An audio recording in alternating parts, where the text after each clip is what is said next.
किसी को भी प्रोफेशनल कैमरा खरीदना है आज की तारीख में, तो आप लोग कितने कितने पैसे लगा सकते हो, कितने पैसे आसानी से खर्च कर सकते हो? 25,000 में फिर वही बात आएगी, फिर सेकेंड हैंड कैमरा लेना पड़ेगा, है ना। सेकेंड हैंड कैमरे पे भी आते हैं अपन अभी। ये तो कहानी पूरी अपनी एक तरह से क्लियर हो गई कि अपने को कैमरे मार्केट में सभी तरह के अवेलेबल हैं आपकी पॉकेट के हिसाब से। तो आज का सेशन मैंने बेसिकली कैमरा मार्केटिंग के ऊपर ही रखा है कि आपको कैमरा कैसे ख़रीदना है। अब कैमरा ख़रीदने के दो तरीके हैं आपके पास। या तो आप ब्रांड न्यू कैमरा ख़रीद लो। ब्रांड न्यू कैमरा कोई भी आपको 50,000 के नीचे ढंग का नहीं मिलेगा। जैसे कि देखो D3200 भी मिल जाएगा आपका 35 के आसपास मिल जाएगा, D32 या D33 जो भी है। लेकिन प्रोफेशनल लेवल पे मैं आपको सजेस्ट करूँगा कि आप थोड़ा सा और ऊपर जाओ। मैं सबसे पहले आपको 20,000 का कैमरा दिल जाऊँगा, 50,000 की बात भी नहीं कर रहा। देखो सीधी सीधी बात है, पहले कमाओ फिर पैसा डालो। अच्छा, पहली बात तो ये है कि मैं आपको नया कैमरा इसलिए नहीं खरीदने को बोल रहा हूँ कि जैसे ही आपने कैमरा ख़रीदा विद इन ईयर आपको लगेगा इसको चेंज करके मैं ये वाला कैमरा खरीदता हूँ। आपका मन भर जाएगा उससे, क्योंकि आपको जैसे जैसे नॉलेज आ जाएगी, थोड़ा सा जेब में पैसे भी आ जाएंगे, तो फिर आपको लगेगा नहीं यार इससे अच्छा तो ये वाला कैमरा मुझे ये चाहिए। तो अगर मान लो आपने 80,000 का कैमरा ख़रीदा, तो भले आप उसको एक हफ्ते बाद ही बेचोगे ना, तो 60,000 से ज़्यादा कोई नहीं देगा। जैसे ही आप शोरूम से कैमरा लेकर घर आए तो उसकी कीमत, जैसे तुम्हें डाउट है कि वो कैमरा किसका है, क्या है, कहाँ से है, तो वो चीज़ तो रहती है। सेकंड हैंड कैमरा जैसे ही आप एक बार ख़रीद के घर ले आते हो, आपको उसकी कॉस्ट नहीं मिलेगी। सामने वाला तो अगर मान लो 1 महीने बाद बेचोगे तो सामने वाला सोचेगा इतनी जल्दी क्यों बेच रहा है। 6 महीने बाद बेचोगे या 2 साल बाद बेचोगे तो सामने वाला सोचेगा सर रगड़ डाला होगा अभी तक। 25%। तो इसलिए आपका पहला कैमरा सेकंड हैंड ही होना चाहिए, क्योंकि मान लो अगर आपने 25,000 का सेकंड हैंड कैमरा ख़रीदा तो कभी भी उसको आप 23,000 में, 22,000 में, 24,000 में, इवन 26,000 में भी बेच सकते हो। लेकिन 25,000 का कैमरा ख़रीदा है वो 15,000 में बेचोगे, ऐसी नौबत कभी नहीं आएगी। वो आएगी कम से कम 10 साल बाद। 25,000 का कैमरा या 20,000 का कैमरा आपका जितने में ख़रीदोगे उतने में आपका 2 साल बाद भी बिक जाएगा। तो नंबर 1 आप हमेशा कैमरा, मेरे हिसाब से जो बिगिनर्स हैं अभी जो मार्केट में इस्टेब्लिश होना चाहते हैं, वो सेकंड हैंड कैमरा खरीदो। नंबर 1। नंबर 2, जितने लेंसेस खरीद सकते हो आप, लेंसेस खरीदो आप, और लेंसेस हमेशा फर्स्ट हैंड खरीदो। लेंस में एक तो लाइफ बहुत होती है, 20-20 साल चलते हैं लेंस, कुछ नहीं बिगड़ता उसमें। लेंस आप खरीद लो, अपने पास रख लो। अगर आपको सेकंड हैंड लेंस अच्छा मिलता है तो सेकंड हैंड लेंस भी ले लो, देख के समझ में आ जाता है अच्छा है बुरा है, जैसा चाहो। लेकिन मेरा यही रिकमेंडेशन है सबको, कैमरा सस्ता रखो, बहुत सारे लेंस रखो अपने पास। एक वाइड एंगल प्राइम लेंस, एक नॉर्मल प्राइम लेंस और एक 80-85 या 135 प्राइम लेंस। ये 3 लेंस तो आपके पास होना ही, तब आप बढ़िया शानदार वेडिंग फोटोग्राफी कर सकते हो। क्लियर? अब सवाल उठता है वही कि मैं ख़रीदूँ कहाँ से। ख़रीदने के लिए जैसे ही आप मार्केट में जाते हो तो आपको सेकंड हैंड कैमरा ख़रीदने से पहले पहचान होनी चाहिए कैमरे की, कि मैं जो ख़रीद रहा हूँ तो मेरा कैमरा कितना जेन्युइन है। ठीक, तो एक तो कैमरा जैसे ही आप ख़रीदते हो, कैमरा जब आप हाथ में लेते हो ना, और उसके बाद उसको जैसे बोलते हैं ना जौहरी सोने को ऐसे देखता है, उसमें आपको समझ में आना चाहिए कि ये कैमरा कितना चला हुआ होगा। अब ये 2 कैमरा मेरे को कुछ बोलने की ज़रूरत नहीं है, आप हाथ में ले लो, आपको समझ में आ जाएगा। देखो ये वाला कैमरा जो है ना, इसके जितने भी ये लेबल्स हैं, जितने भी इसके अंदर जो प्रिंटिंग है, वो आपको थोड़ी सी घिसी हुई मिलेगी। देखो पास में ले जाके संभाल के, जो उस पर लिखा हुआ है थोड़ा सा घिसा हुआ मिलेगा आपको। और ये कैमरे जो हैं इसमें अगर आप देखोगे तो एक एक प्रिंट आपको क्लियर मिलेगा। समझ में आ गया? ये सबसे पहले देखोगे आप क्या कि अपीयरेंस कैसी है मेरी। उसके बाद सेकंड नंबर आता है आप लेंस को हाथ में लो, कैमरे से लेंस को बाहर निकालो और लेंस को आप अंदर बाहर से चारों तरफ से अच्छे से देखो इसमें किसी तरह का कोई स्क्रैच मार्क तो नहीं है, किसी तरह की कोई फंगस मार्क तो नहीं है। एक बार अगर लेंस के अंदर फंगस आ गई वो नहीं निकलेगी। किसी ने अगर गलत तरीके से रखा है कैमरे को, मॉइस्चर आ गई है, बाहर अगर कहीं लगी है, लेंस के कवर के ऊपर लगी है तो साफ़ हो जाएगी, लेकिन एक बार कई बार अंदर आ जाती है। इसके अंदर एक लेंस के अंदर कम से कम 8 से 16 लेंसेज की लेयर होती हैं।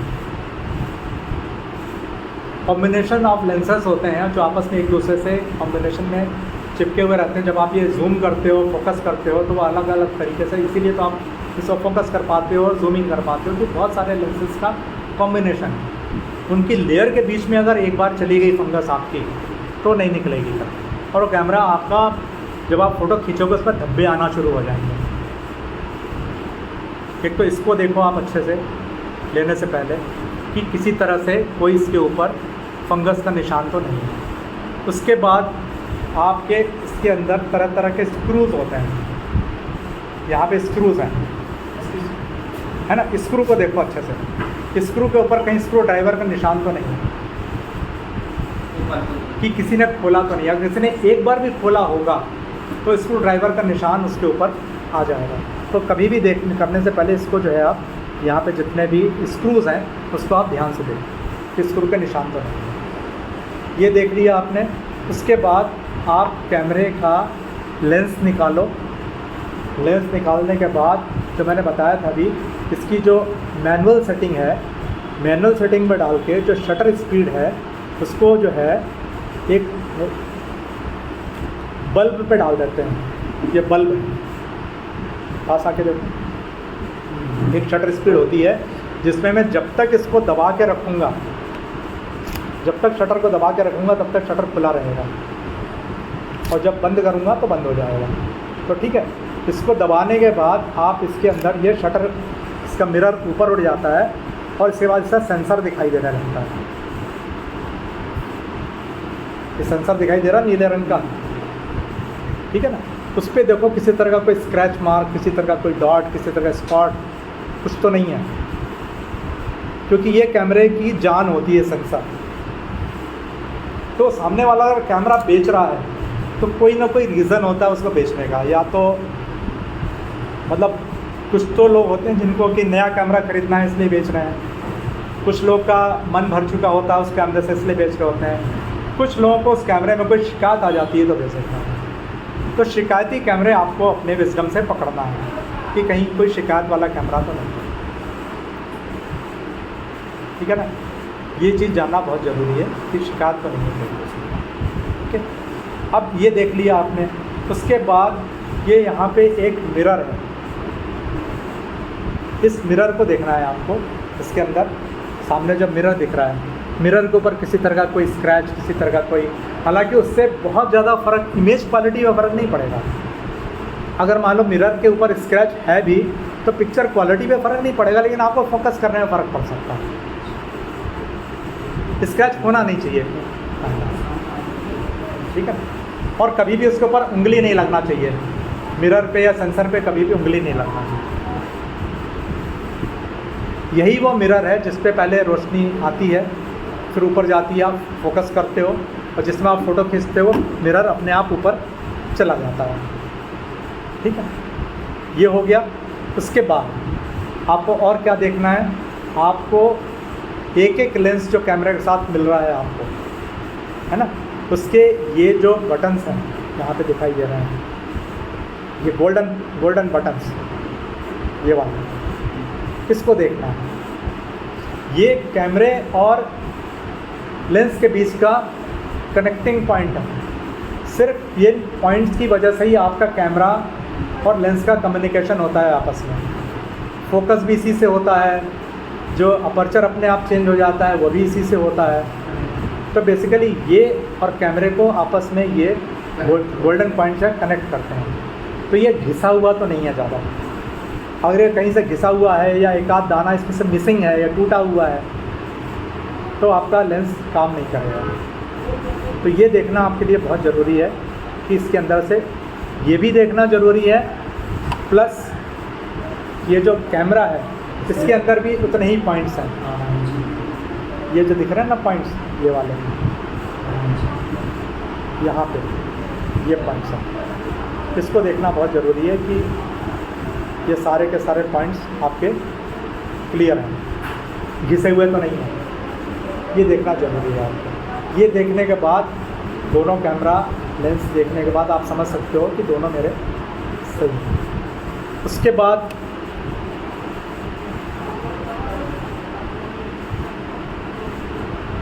क्योंकि एक बार आपने कैमरा खरीद लिया उसके बाद तो फिर गारंटी वारंटी ख़त्म हो जाती है उसकी। ये देख लिया आपने। उसके बाद कैमरे को, हर कैमरे के अंदर एक रिकॉर्डिंग मोड होता है ना, उसको चलाओ आप, ये रिकॉर्डिंग मोड ऑन हो जाता है। अभी तक तो आप स्किल की बात कर रहे थे, अब इस वाले से रिकॉर्डिंग मोड, और इसको आप रिकॉर्डिंग उसमें डाल दीजिए और ये देखिए कि रिकॉर्ड कर रहा है कि नहीं कर रहा है। रिकॉर्ड मोड में डालने के बाद आप उसको देखिए, रिकॉर्डिंग चालू हो गई है, ये आप देख सकते हो रिकॉर्डिंग चल रही भी कैमरे की। देखो रिकॉर्डिंग मोड चेक करने के बाद आप इसके अंदर जितने भी मोड्स हैं, एम मोड है, ए मोड है, पी मोड है, एस मोड है, सबको बारी बारी से चला के देखो। जैसे आपने एम मोड में डाला तो ऑटोमेटिकली कुछ नहीं होगा, लेकिन आपकी शटर स्पीड और ये आप हाथ से एडजस्ट कर सकते हो। आपने ए मोड में डाला तो उसके बाद आपके अपने आप जो है शटर स्पीड चेंज हो रही है नहीं हो रही है वो चेक कर लो। वो सारे मोड एक एक करके आप चेक कर सकते हो। ठीक, ये सारा कुछ हो जाने के बाद जो इसका इंटरनल पार्ट है जो आपको दिखाई नहीं दे रहा है, कि ये तो आपने इसकी बाहर से सब कुछ देख लिया कि मेरा कैमरा अच्छा है बुरा है, समझ में आ जाता है देख के एक बार, लेकिन फंक्शनली कितना पुराना है, इसकी एज कितनी है, कितना यूज़ किया हुआ है, ये देखने के लिए आप उस कैमरे से एक फ़ोटो खींचो। जिस भी कैमरे को खरीदने जा रहे हो उस कैमरे से एक फ़ोटो खींचो। उस फ़ोटो, जैसे मान लो मैंने ये फ़ोटो खींचा, और ये फ़ोटो खींचने के बाद आप इसकी जो है ये निकालो और इसको अपने लैपटॉप में डालो। अपने लैपटॉप के ब्राउज़र को खोल लीजिए, उसमें कैमरा शटर काउंट लिखिए। आपको कुछ ऐसा विंडो ओपन मिलेगा। कैमरा शटर काउंट पर क्लिक करिए, आपको ऐसा विंडो ओपन मिलेगा। अब चूज फाइल पर क्लिक करिए। उस फोल्डर पर जाइए जिसमें आपने कैमरे से खींची फोटो को सेव किया है। उस फोटो पर क्लिक करिए, आपके स्क्रीन पर उस फोटो का फाइल नंबर आ जाएगा। अब अपलोड बटन पर क्लिक करिए। थोड़ी देर में स्क्रीन पर एक नंबर आ जाएगा जो बताता है कि कैमरे का शटर पूरी लाइफ में कितनी बार चला है। अगर शटर काउंट 50,000 के नीचे है इसका मतलब कैमरा कम चला है और बहुत अच्छी कंडीशन में है।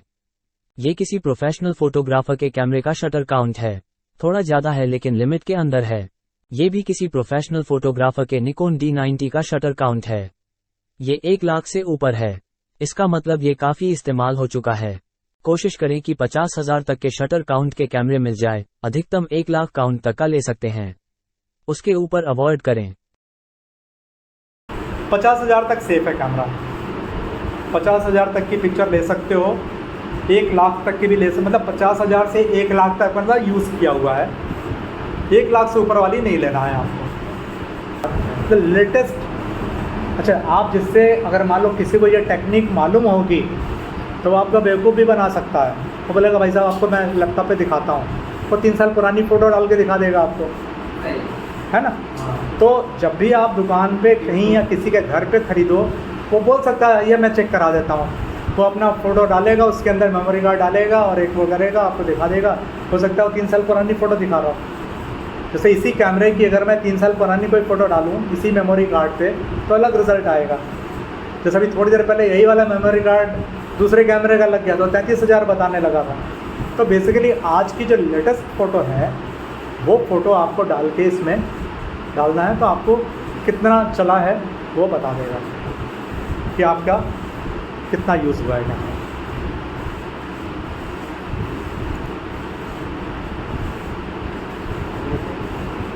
अब इसके बाद एक सबसे ज़्यादा इम्पॉर्टेंट चीज़ ये है कि जब भी आप सेकंड हैंड कैमरा लेने जाओगे तो आपका जैसे सबसे पहले तो आप उससे रिसीट मांगो कैमरे की कि यार मेरे को इसकी रिसीट आपने कहाँ से ख़रीदा है, कब ख़रीदा है।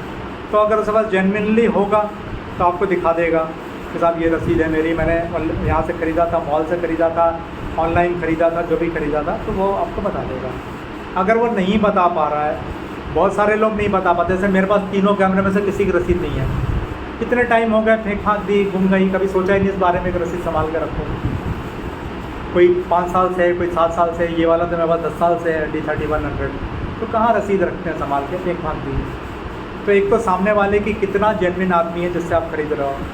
अगर वो रसीद दे दे तो सबसे अच्छा है, रसीद तो चाहिए। अगर वो रसीद नहीं दिखा पाता है तो फिर आप एक काम करो, पहले तो प्राइस वगैरह फिक्स कर लो अपनी कि कितने में मैं दूंगा। सब कुछ जब सेट हो जाता है उसे बोल देना फिर आपको मेरे को एक रसीद देनी पड़ेगी। रसीद में क्या होगा, एक 20 रुपये का स्टैम्प पेपर लो, जैसे अपन गाड़ी खरीदते हैं तो एक 20 रुपये का वो मंगाते हैं ना, क्या बोलते हैं, बिक्रीनामा बोलते हैं, जो भी बोलते हैं, सेल डीड। मतलब सेल डीड तो खैर बड़ी चीज़ों का होता है, छोटी सी चीज़ है, लेकिन बात तो वही है कि उसके अंदर एक आधार नंबर, उसका आधार का प्रिंट आउट अटैच करो, उसके साथ में आधार के ऊपर लिखो कैमरे का नंबर और लेंस का नंबर, ठीक है। आधार की जो फोटोकॉपी होगी उसके ऊपर कैमरे का नंबर और लेंस का नंबर लिखवाओ उससे।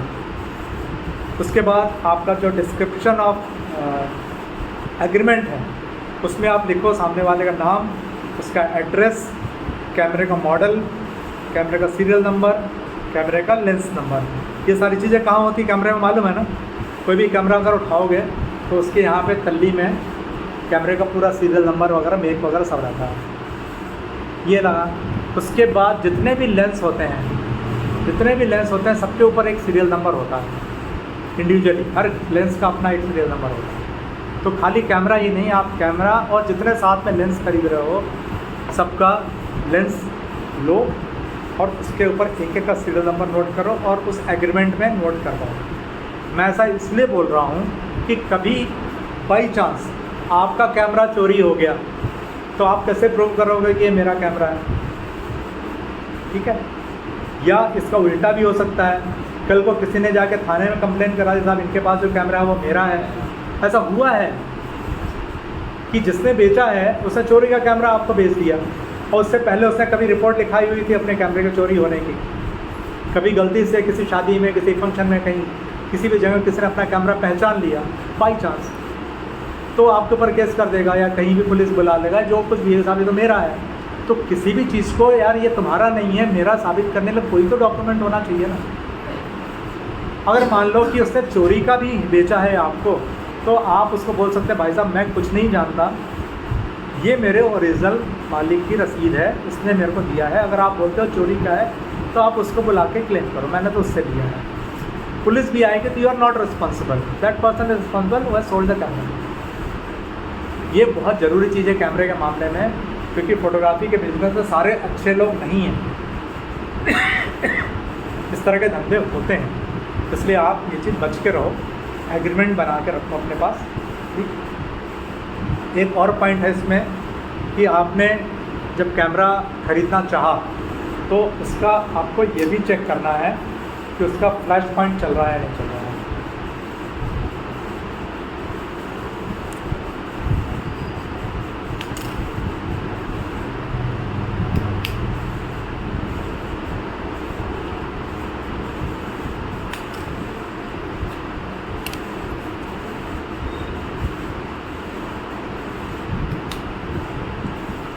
कोई भी कैमरा लेने से पहले उसके फ्लैश चला के जरूर देखें कि फ्लैश चल रही है कि नहीं चल रही है। ये तो आपने देख लिया फ्लैश चल रही है कि नहीं चल रही है, ठीक है।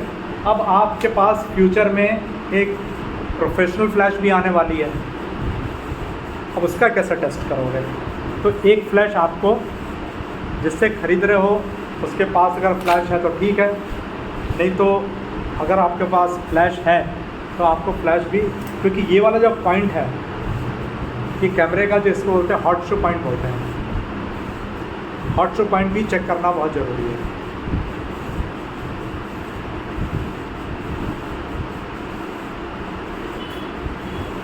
कोई सी भी फ्लैश ले लो, अगर नहीं मिलती है तो किसी फ्रेंड से, किसी ऐसे आदमी से, लेकिन ये वाला पॉइंट चेक करना बहुत ज़रूरी है कि ये पॉइंट भी काम कर रहा है कि नहीं कर रहा है। अगर आपने फ्लैश लगाई और ये वाला भी पॉइंट चल रहा है, इसका मतलब आपका ठीक है। यहाँ मैं एक चीज़ और क्लियर कर दूँ, क्योंकि कैमरा जब आप खरीदने जाओगे तो बहुत सारी चीज़ें आपको नहीं मालूम होंगी और वो मालूम होना ज़रूरी है। कैनन में बहुत सारे ऐसे मॉडल्स हैं जिसमें कि ये TTL फ्लैश बोलते हैं इसको, ठीक है। और ये जो है ये एक ऑर्डरी फ्लैश है, ये आ जाती है 2-2.5 हज़ार रुपये की, ये आती है 10-12 हज़ार रुपये की। ये प्रोफेशनल फ्लैश है। इसको TTL थ्रू द लेंस, मतलब आपकी जिसकी आप फ़ोटो खींच रहे हो उसकी डिस्टेंस से आपके कैमरे के डिस्टेंस को कैलकुलेट करके अपने आप लाइट की इंटेंसिटी को चेंज कर देती है। आपको बार बार उसमें सिस्टम चेंज, ये मैं आगे बताऊंगा आप लोग को नेक्स्ट उसमें, लेकिन ये TTL फ्लैश होती है। और ये जो होती है एक ऑर्डरी फ्लैश होती है। अगर आपको, जैसे मैंने फिर बताया, अगर आपको फ़ोटोग्राफी की नॉलेज है अच्छे से तो आपको कोई महंगे चीज़ की ज़रूरत नहीं है, आपको सस्ती चीज़ से भी काम चल जाता है। लेकिन इसमें हर बार हर डिस्टेंस के हिसाब से पर्चर आपको अपने हाथ से लगाना पड़ेगा। लेकिन होता ये है कि बहुत सारे कैमरे ऐसे हैं कैनन में जिसमें कि हॉट शूट का ये वाला पॉइंट होता ही नहीं। तो उसको देखने का तरीका क्या है, आपका फ्लैश तो होएगी नहीं उस समय, तो आपको ये देखना है कि ये कैमरे के बीच में बिल्कुल ये डॉट पॉइंट है ना, सर्किल, ये बीच में एक सर्किल दिख रहा है ना, ये सर्किल जो है वो है या नहीं है। अगर वो सर्किल होगा तो ऑर्डरी फ्लैश काम करेगी, अगर वो सर्किल नहीं होगा तो आपकी ऑर्डरी फ्लैश उस वाले कैमरे में काम नहीं करेगी। फिर आपने कैमरा तो खरीदा, साथ में आपको महंगी वाली फ्लैश भी खरीदनी पड़ेगी। तो ये कैमरा खरीदने से पहले ये भी आपको ध्यान रखना चाहिए। देखो वही मैं बोल रहा हूँ कि आप शुरुआती दौर पे महंगी चीज़ के बारे में तो सोचो ही मत। आप ये सोच लो कि मेरे को तो यूज़ करना आता है, मेरे को दुनिया की कोई सी भी चीज़ दिख जाए। देखो एक चीज़ मैं बताता हूँ, ये तो हो गया कैमरा। म्यूज़िक है, एक 2 रुपए की बांसुरी जो होती है वो सड़क पे जो बजाता हुआ निकलता है वो बड़े से बड़े अच्छे अच्छे लोगों से अच्छी बजाता है, क्योंकि उसका आता है म्यूज़िक अच्छे से। अगर उसको संगीत आता है, दुनिया की कोई बांसुरी दे दो उसको, वो तो राग अपनी बजाएगा उसमें। उसको कोई 10,000 की बांसुरी या 20,000 की बांसुरी नहीं चाहिए, है ना। कोई भी म्यूजिशियन है तो उसके सामने कोई भी गिटार दे दो, अगर आपको बजाना नहीं आता है तो आप 2 लाख का गिटार दे लो, आपसे नहीं बजेगा, तो किसी को मज़ा नहीं आएगा उसमें। A.R. रहमान साहब हैं हमारे इतने बड़े, उन्होंने आज तक अपना पुराना वाला जो पियानो है वो नहीं हटाया। उनका कोई भी कंसर्ट आप अटेंड करो तो सामने उनका पुराना वाला पियानो रखा रहता है, शुरुआत तो उसी से करते हैं वो, पुराने वाले पियानो से। तो उसके बाद तो एक से एक वर्जन आ गया मार्केट में, एक से एक फ्यूजन्स आ जाते हैं, ऑटोमेटिक, इलेक्ट्रॉनिक। पुरानी चीज़ आदमी इसलिए नहीं छोड़ता क्योंकि उसको नॉलेज है, उसके हाथ में तो जो दे दिया जाए वहाँ से संगीत निकलेगा। उसी तरीके से अगर आपको फोटोग्राफी आती है, आपको सारे एडजस्टमेंट्स आते हैं, आप कुछ भी कर लो, आएगा ही आएगा, बिल्कुल आएगा। तो इसके बारे में सोचने की ज़रूरत ही नहीं है कि आप ले लो, आपको जो कैमरा लेना हो, जो लेंस लेना आएगा। हमने आपको क्या बताया, आप बॉडी खरीदो कैमरे की, बेयर मिनिमम ये 2-3 चीज़ उसमें होनी चाहिए, बाकी आप बाद में ख़रीद लेना जब आपके पास पैसे आ जाएं। लेकिन आप शुरुआती दौर में अगर आपने एक प्राइम लेंस ले लिया, आप ज़्यादा मत करो, एक 50 mm का लेंस ले लो और एक 85 mm का लेंस ले लो। 50 mm का लेंस जो मैंने बताया, अगर आपने बॉडी आपकी ऑटोमेटिक ली है तो आपको 50 mm का लेंस आ जाएगा 8 से 9 हज़ार रुपये का, और 85 mm का लेंस आ जाएगा आपका 25 से 30 हज़ार रुपये का। ये भी अगर सेकंड हैंड मिल जाए तो बहुत अच्छा है, लेकिन हर कोई रखता नहीं है, बेचता भी नहीं है। सेकंड हैंड मिल जाए तो बहुत अच्छा है, नहीं मिले तो आप नया खरीदो, क्योंकि वो आपको पूरे करियर में साथ देगा। ठीक है, जैसे मान लो आज की तारीख में किसी के पास भी 3 साल से ज़्यादा पुराना मोबाइल नहीं होगा, जबकि मोबाइल ख़राब नहीं होता किसी का, दिल भर जाता है लोगों का, क्योंकि हर 2 साल में, हर 6 महीने में एक नया मोबाइल मार्केट में आ जाता है, पुराना हटा देते हैं लोग, नया मोबाइल ले लेते हैं। वही हाल कैमरे का है। आपने आज इतनी शिद्दत से कैमरा ख़रीदा, 1-1.5 लाख रुपये खर्च करके, 6 महीने बाद उसका एक नया वर्जन आ जाए, आपको दिल लगने लगा मुझे ये वाला चाहिए, की बात कोई बात नहीं। तो इसीलिए आप सस्ता कैमरा खरीदो, 20,000 का खरीदो, 25,000 का खरीदो, थोड़े दिन बाद उसको 18,000 में बेच देना, फिर नया वाला 30,000 में खरीद लेना, तो आपकी जेब से कितना लगा? 4-5 हज़ार ही तो एक्स्ट्रा लगा ना, फिर नया खरीद लो। तो हमेशा आप मेरे हिसाब से नया सेकेंड हैंड कैमरा खरीदो। हर 2 साल में कैमरा बदलो, कोई दिक्कत नहीं है। आपके मन में कोई हसरत नहीं होना चाहिए यार कि मेरे पास ये वाला कैमरा नहीं है, कोई बात नहीं, मार्केट में कोई भी नया आता है ना, आते से मत खरीदो उसका। जिस दिन आपके पास इतने पैसे हो जाएंगे कि हाँ मैं 3 लाख का कैमरा खरीद सकता हूँ सारे मेरे खर्चे काटने के बाद, उस दिन खरीदो, कोई दिक्कत नहीं। लेकिन अभी आप इस्टेब्लिश हो रहे हो, मैंने क्या बोला ना, घर में रोटी चाहिए सबसे पहले, तो सबसे पहले रोटी कमाओ। जिस दिन रोटी आ जाएगी, पेट भर जाएगा, तब आप पकवान के बारे में सोचना। सबसे पहले तो मुझे रोटी चाहिए, तब पहले आप सस्ता कैमरा खरीदो। सस्ता मतलब सेकेंड हैंड कैमरा अच्छा वर्जन खरीदो, मिडिल क्लास का जो मैंने बताया, जिसमें कि जो बेयर मिनिमम क्वालिटीज़ हैं वो तो चाहिए ही चाहिए होंगे। जैसे आपका शटर स्पीड है, आपका डायफ्राम है, ये सारी चीज़ें तो होती ही होती हैं, सभी में होती हैं। ISO एक लेवल बताया मैंने, जैसे 3200 तक का है, काम हो जाएगा आपका उससे। ठीक है, ओके। और कुछ पूछना है? आज का फिनिश करें यहाँ पे।